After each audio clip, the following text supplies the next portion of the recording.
গরমে এক গ্লাস শরবত শরীর একেবারে ঠান্ডা আর পেট পরিষ্কার করে দেয়। আসসালামু আলাইকুম ভিউয়ার্স, চলে এসেছি নতুন আরেকটি রেসিপি নিয়ে। আমার আজকের রেসিপি পাকা বেলের শরবত।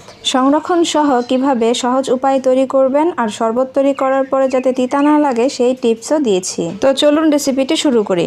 বেলের শরবত তৈরি করার জন্য আমাদের লাগবে বেল। এখানে আমি একটি বেল নিয়েছি আর এই বেলটি পাকা। যখন দেখবেন বেল থেকে সুন্দর ঘ্রাণ বের হয়ে আসছে তখনই বুঝতে পারবেন বেল পাকা। আর এই পাকা বেল দিয়েই আজকে আমি বেলের শরবত তৈরি করে দেখাবো।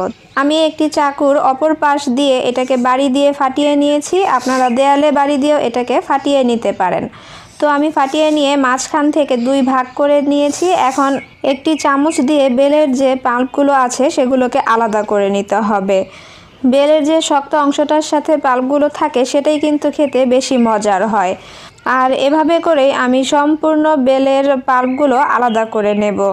আপনাদের যেভাবে সুবিধা হয় আপনারা সেভাবে করে এটাকে আলাদা করে নিতে পারেন। তো এখানে আমি আলাদা করে নিয়েছি, দেখতে পাচ্ছেন। এখন এর মধ্যে সামান্য পরিমাণ পানি দিয়ে হাত দিয়ে কচলে এই পাল্পগুলো থেকে যে বিচিটা আছে সেটাকে আলাদা করে নেব।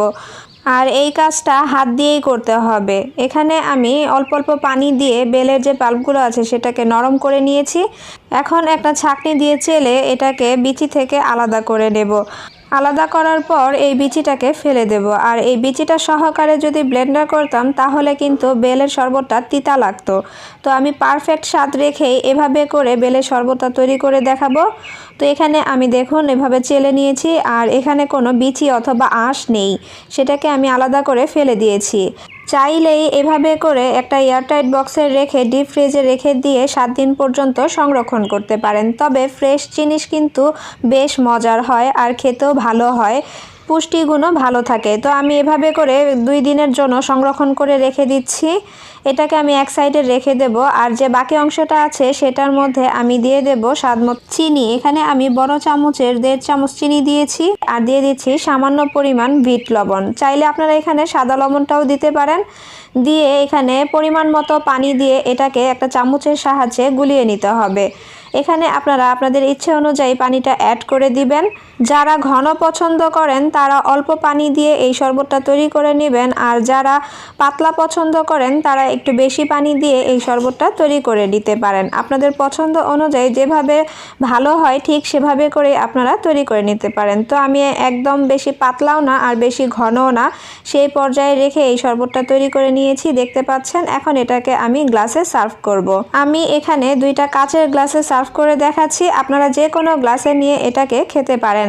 চাইলে ঠান্ডা পানি অথবা বরফ দিয়েও পরিবেশন করতে পারেন। আর এইভাবে করে শরবত তৈরি করলে বেলের শরবত তিতা লাগবে না আর পারফেক্ট স্বাদে আপনারা বেলের শরবতটা খেতে পারবেন। আশা করছি আমার আজকের রেসিপিটিও আপনাদের কাছে ভালো লেগেছে। ভালো লেগে থাকলে প্লিজ একটি লাইক দিয়ে দিবেন।